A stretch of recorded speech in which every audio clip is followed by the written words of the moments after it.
Et puisqu'on parle de fossiles, nous allons maintenant vous présenter une vieille connaissance laissée pour compte pendant des années et que l'Agence de l'environnement est bien contente de redécouvrir, la géothermie. Première énergie renouvelable d'Île-de-France et arme de choc, paraît-il, contre la hausse des prix du pétrole et la pollution. Et c'est le dossier de la rédaction. Emmanuel Lagarde, Nathalie Berthier.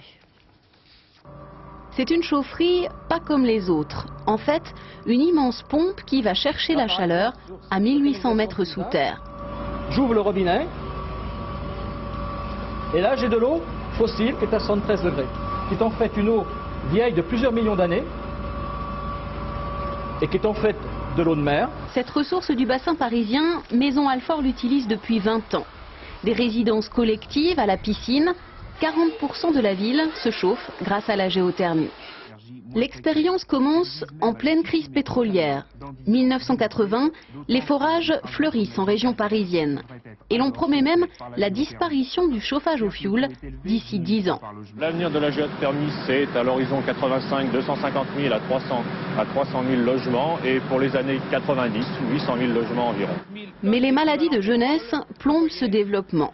Des problèmes de corrosion, puis la chute du prix du pétrole tue la rentabilité de la géothermie. Aujourd'hui en France, seuls 150 000 logements utilisent encore cette énergie.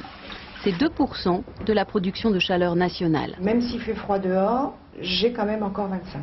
Ça ne bouge pas, la température ne bouge pas. Face à la récente hausse du prix du pétrole, le syndic de cet immeuble a renouvelé son contrat de géothermie.